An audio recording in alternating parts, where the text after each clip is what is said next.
Bismillahirrahmanirrahim. Assalamualaikum warahmatullahi wabarakatuh. Berjumpa lagi bersama saya Gunawan Pratama di channel Seller Success Story. Pada video kali ini saya akan membahas tentang cara bertahan lama berjualan online. Saya udah merangkumnya menjadi 9 tips. Untuk itu teman-teman mohon disimak baik-baik. Bila mana nanti ada pertanyaan yang sekiranya materi yang saya sampaikan ini masih mengganjal, teman-teman bisa tulis aja di kolom komentar ya. Tapi sebelum menyimak tips-tipsnya, saya sarankan teman-teman untuk subscribe dulu channelnya, biar teman-teman tidak ketinggalan video-video terbaru dari saya. Oke, mungkin itu aja ya. Jadi langsung saja tanpa berlama-lama lagi, kita langsung bahas satu persatu 9 cara bertahan lama jualan di Lazada. Karena kita tahu ya teman-teman, mungkin teman-teman juga udah beberapa kali mendengar kisah kalau ada seller yang penjualannya sangat banyak ataupun ribuan bahkan puluhan ribu per harinya mungkin, tapi bisnisnya nggak bertahan lama. Nah, itu yang akan kita bahas. Jadi jangan sampai bisnis teman-teman itu hanya sebentar saja. Jadi intinya sih kayak gini ya. Bisnis yang baik itu adalah bisnis yang paling bisa bertahan lama dan juga berkembang, itu pasti ya. Tapi jangan cuma yang kayak cuma sebentar doang, misalnya sebulan, 2 bulan kayak gitu kan. Kita kepenginnya continue terus ya, ada terus bisnis kita itu tetap bisa awet sampai jauh, sampai lama, sampai kita berkembang, mungkin bisa diturunkan ke anak atau ke cucu seperti itu ya. Jadi tipsnya apa aja? Saya sudah merangkumnya menjadi 9 tips. Yang pertama adalah orientasi kepada hasil dan cintai prosesnya. Kemudian yang kedua adalah tentukan target. Kemudian yang ketiga, jangan gunakan ilmu hitam. Kemudian yang keempat, lihat peluang dari hal yang sedang viral. Kemudian yang kelima, tidak malas walau sudah banyak karyawan. Kemudian yang keenam, legalitas dan branding. Yang ketujuh, circle yang positif. Kedelapannya adalah update terus perkembangan platform, yaitu perkembangan di Lazada ya, seperti itu. Yang kesembilan, yang terakhir adalah selagi ada maka jangan kasih kendor, kayak gitu. Kita akan bahas satu-satu dari poin yang pertama dulu ya teman-teman. Yang pertama itu orientasi kepada hasil dan cintai prosesnya ya. Jangan teman-teman tergiur dengan paket yang menumpuk ribu-ribuan ataupun bahkan puluhan ribu setiap harinya, tapi hasilnya tidak ada. Jadi fokusnya, orientasinya itu kepada hasil. Jadi jangan cuma paketnya yang banyak doang gitu. Jangan cuma paketnya yang numpuk saja, tapi hasilnya ada apa enggak, marginnya cukup atau enggak. Nanti paketnya banyak, tapi teman-teman nggak hitung-hitung, potongan Lazada tahu sendiri ya, udah sekian persen, teman-teman nggak hitung itu malah jadinya jebol, ya itu yang dikhawatirkan seperti itu ya. Masih terkait dengan poin yang pertama, yaitu jangan cuma menikmati hasilnya, tapi cintai juga prosesnya. Kalau teman-teman sudah rasa bisnisnya sudah jalan, jadi jangan cuma teman-teman makan tidur, jalan-jalan kayak gitu doang, tapi tetap teman-teman harus mencintai prosesnya. Sesekali teman-teman coba bantu packing adminnya, karyawannya. Sesekali teman-teman cek promosi tokonya masih aktif apa enggak. Sesekali teman-teman coba ngulik lagi tokonya, baca bisnis analisnya. Jangan semuanya dikasih semua ke karyawan seperti itu ya. Jadi tetap teman-teman harus mencintai prosesnya, jangan cuma cinta hasilnya ya. Kalau hasil sih memang semuanya pasti seneng gitu, kalau apalagi kalau hasilnya banyak, tapi tetap teman-teman harus mencintai prosesnya.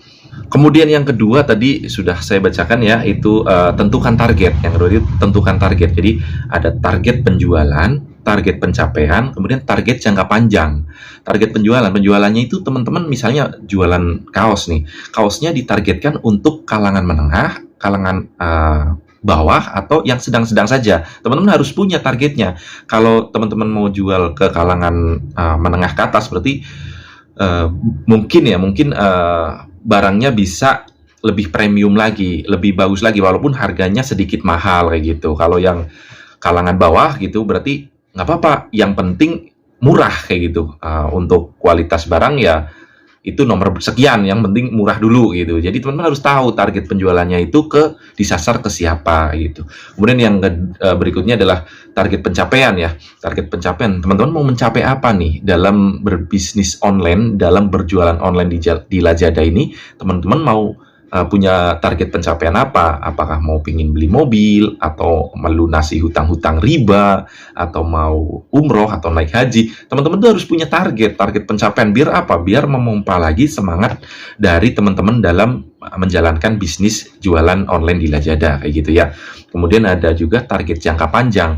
Kalau sudah jalan bisnisnya teman-teman, tapi teman-teman nggak punya target jangka panjang, maka teman-teman akan mengalami yang namanya kejenuhan kayak gitu. Jadi teman-teman harus punya target jangka panjang. Jangka panjangnya gimana? Misalnya teman-teman mau punya merek sendiri gitu, mau nge-branding nih mereknya, atau mau nanti dibuatlah PT kayak gitu. Jadi berbadan hukum dan seperti itulah ya. Pokoknya target jangka panjang teman-teman harus ada kayak gitu.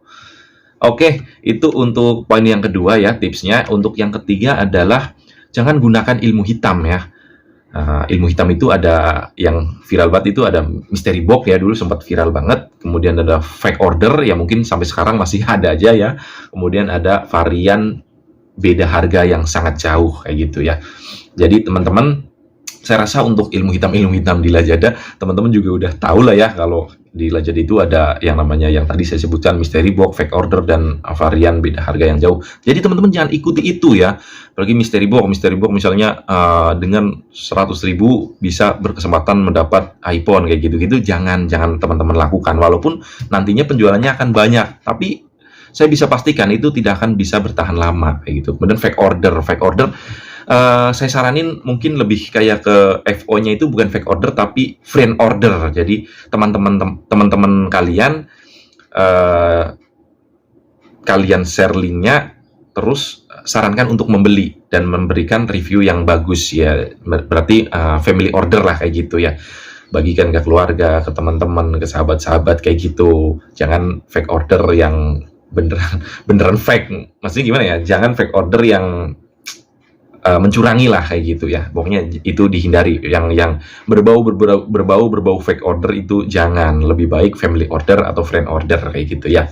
Kemudian varian beda harga yang jauh. Misalnya teman-teman jualan kaos, lalu di situ ada disisipin masker gitu. Kaosnya harganya 100.000, maskernya cuma harga 3.000 misalnya gitu. Itu mungkin teman-teman sehari 2 hari atau seminggu 2 minggu masih tetap bisa tayang, tapi lama-kelamaan itu akan diblokir oleh Lazada. Jadi jangan coba-coba ya untuk varian yang harganya beda jauh. Kalau kecuali misalnya gini, teman-teman jual kaos yang sablon seperti ini, terus karena sablon jadi mahal, misalnya 100.000. Nah, teman-teman jual juga nih kaos polos yang harganya mungkin bedanya nggak terlalu jauh ya, 90.000 atau 80.000. Itu menurut saya masih oke. Tapi kalau yang disisipin varian masker yang harganya jauh banget, itu jangan dilakukan ya.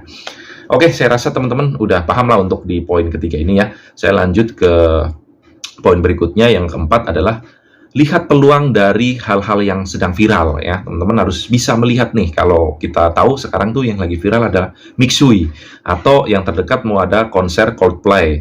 Kemudian yang kemarin-kemarin tuh ada lato-lato ya, mainan anak yang di gini-gini ini, yang bunyi-bunyi gitu. Teman-teman bisa mainin tuh. Misalnya teman-teman jualan tas, berarti tas Mixui kayak gitu kan ya, bisa ya. Atau misalnya teman-teman jualan topi Coldplay, ditulisin topi Coldplay kayak gitu-gitu. Kemudian teman-teman juga bisa menjual seperti yang tadi saya sampaikan, lato-lato kayak gitu, untuk menambah-nambah varian. Selama itu masih berkaitan dengan produk yang teman-teman jual, apa salahnya teman-teman gas aja itu produk-produk yang sedang viral. Maksudnya teman-teman harus tahu hal-hal apa nih yang sedang viral kayak gitu ya.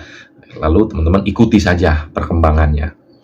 Kemudian tips yang kelima adalah tidak malas walau sudah banyak karyawan. Jadi teman-teman nggak boleh ya namanya males-malesan, tetap teman-teman harus ambil bagian walau cuma sedikit.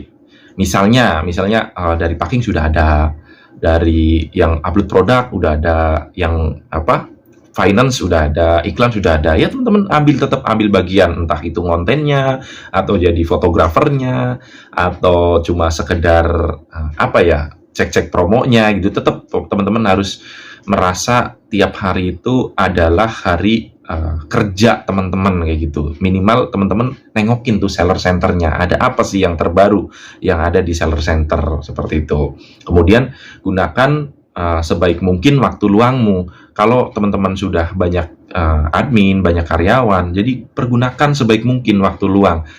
Bisa teman-teman belajar di Lazada University, kemudian bisa belajar juga di YouTube, kemudian bisa ngumpul-ngumpul bareng sesama seller di Lazada nongkrong untuk sharing-sharing kayak gitu ya. Jadi pergunakanlah waktu luangmu. Jangan dipergunakan cuma untuk scroll-scroll video TikTok atau scroll-scroll video-video yang ada di IG atau di Facebook. Jangan cuma seperti itu gitu. Emang sih asik itu ya, scroll. Saya sendiri kadang-kadang suka kayak yang wah enak banget nih udah nonton ini, muncul lagi ini, kayak berkaitan banget kayak gitu. Tapi kalau misalnya kita ikutin ya itu kan nggak ada habisnya, bisa sampai semalaman mungkin nggak habis-habis videonya gitu. Jadi teman-teman harus tetap ambil bagian dan juga menggunakan waktu sebaik mungkin ya. Kemudian untuk trik yang keenam, cara agar teman-teman bisa bertahan lama jualan online di Lazada, yang keenam adalah legalitas dan branding. Jadi teman-teman udah mulai nih, kalau udah mulai jalan, teman-teman mulai urus nih perizinan dan juga legalitasnya dalam berbisnis, dalam berjualan. Teman-teman urus tuh, kalau misalnya mau nge-branding tokonya berarti teman-teman harus punya haki dan lain sebagainya ya. Pokoknya intinya perizinan dan legalitas teman-teman harus mulai memikirkan itu. Kalau sekarang belum, ya mungkin kedepannya bisa kayak gitu. Minimal teman-teman tahu dulu step-stepnya kayak gitu. Kemudian yang ketujuh, cara bertahan lama jualan online di Lazada adalah circle yang positif ya. Circle yang positif itu yang gimana ya, itu teman-teman mencoba berteman atau bersahabat dengan yang bisa mensupport usaha teman-teman. Kemudian teman-teman juga bergabung di Lazada Club, karena di Lazada Club ini banyak banget acara-acara ya, bisa ikut teman-teman Lazada nongkrong, kemudian level up, kemudian acara-acara Lazada University dan lain sebagainya. Teman-teman bisa manfaatkan wadah Lazada Club ini untuk teman-teman bisa menimba ilmu, pengetahuan di Lazada seperti itu. Kemudian teman-teman juga jangan suka galak-galak ya sama Vcam atau Cam yang suka menghubungi teman-teman lewat telepon atau lewat WA. Jangan dijutekin juga, karena itu cukup membantu sih ya. Maksudnya memang kadang-kadang ya saya sendiri suka agak kesel, misalnya lagi sibuk tiba-tiba ditelepon gitu. Jadinya suka agak kesel, tapi ya saya akan coba sabar, karena memang bagaimanapun mereka itu ingin membantu toko kita biar lebih maju lagi, biar lebih penjualannya lebih banyak lagi kayak gitu. Kemudian bisa ngobrol hal lain dengan city leader. Nah, teman-teman yang sudah join di Lazada Club, kalau misalnya udah tahu kontaknya city leader, sudah cukup dekat gitu ya, ngobrolnya jangan cuma soal bisnis doang, bisa juga ngobrolin yang lain kayak gitu. Intinya biar lebih care lagi dengan city leader, bisa juga ngobrolin keseharian atau bisa juga ngobrolin hobi kayak gitu kan, nggak melulu soal bisnis di Lazada kayak gitu. Pokoknya intinya carilah circle-circle yang positif ya teman-teman. Kemudian yang kedelapan ini, teman-teman harus update terus perkembangan di platform Lazada. Teman-teman harus memahami aturan barunya Lazada, fitur barunya Lazada, kemudian komisi-komisi yang dibebankan ke seller yang terbaru itu berapa, itu teman-teman wajib banget sih untuk tahu ya. Jadi aturan-aturan apa, jangan sampai teman-teman ada aturan baru dari Lazada, teman-teman karena nggak tahu, jadi teman-teman melanggar itu, jangan sampai itu terjadi ya. Kemudian ada fitur baru, biasanya itu fitur baru itu di-push terus oleh Lazada.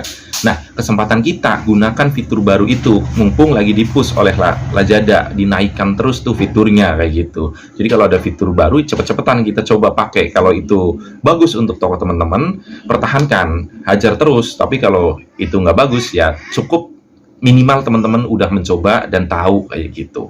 Kemudian komisi terbaru, teman-teman jangan sampai ya boncos. Misalnya Lazada sudah menaikkan biaya-biaya komisi, tapi teman-teman masih bertahan dengan harga yang lama. Itu kan otomatis teman-teman lama-kelamaan akan tergerus marginnya. Dan bukan tidak mungkin lama-kelamaan malah akan boncos, akan nombok jualannya.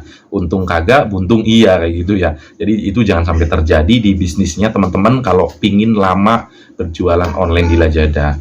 Kemudian yang ke-9 adalah selagi ada maka jangan kasih kendor. Jadi kalau lagi ada orderan itu jangan sampai teman-teman sampai kehabisan stok. Jadi amankan itu stoknya. Kemudian siap lembur, siap tempur, dan siap capek. Pokoknya kalau lagi ada orderan itu ya harus siap. Teman-teman harus siap lembur, siap tempur, siap capek, siap bantuin packing, siap bantuin balas chatting. Mungkin seperti itu kalau teman-teman udah jadi owner.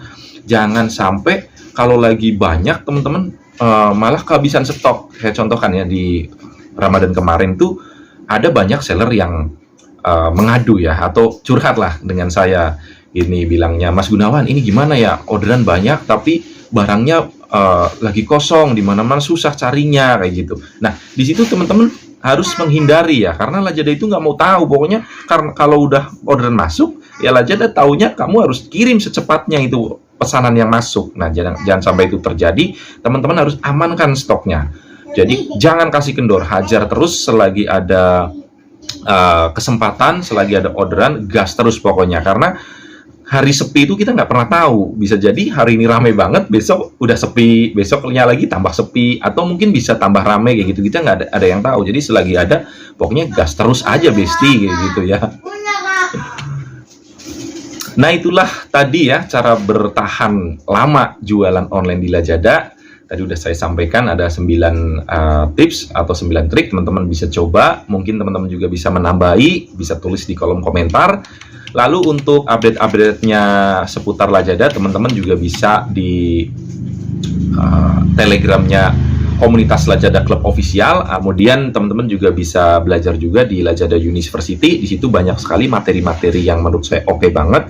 Ada materi iklan, materi cara pengunggahan produk dengan baik dan benar, ada pelanggaran-pelanggaran, komisi-komisi, semua ada materinya di Lazada University. Teman-teman tinggal masuk aja di Seller Center. Kemudian yang berikutnya ada di YouTube-nya Lazada, di Jualan di Lazada. Teman-teman klik aja Jualan di Lazada di YouTube-nya. Itu teman-teman bisa belajar juga di situ. Kemudian ada juga di Facebook-nya Lazada, Tagger Lazada Club. Teman-teman bisa add aja biar nanti di approve ya. Itu grup privat, jadi teman-teman nunggu di approve oleh admin ya. Sekali lagi di Facebooknya tanda pagar, kemudian Lazada Club, cari aja di situ. Kemudian yang berikutnya lagi ada di Instagramnya Lazada Club, itu sudah centang biru. Teman-teman bisa belajar banyak di situ. Jadi selain di channel saya dan juga channel-channel yang lain-lain, ada banyak banget. Saya tahu di YouTube ini ada banyak banget yang konten seputar berjualan online, khususnya di Lazada, umumnya di semua platform. Ya, teman-teman tadi bisa belajar juga di Telegram, di Lazada University, di YouTube, Facebook, Instagram. Teman-teman tinggal sesuka hati aja kayak gitu ya, mau belajar di mana. Saya rasa itu aja. Terima kasih sudah menonton video ini dari awal sampai akhir. Mudah-mudahan teman-teman ada sedikit pencerahan dari video yang saya buat ini. Terima kasih banyak. Sampai berjumpa di lain kesempatan. Saya akhiri salam. Wabillahi taufiq wal hidayah. Wassalamualaikum warahmatullahi wabarakatuh. Bye-bye.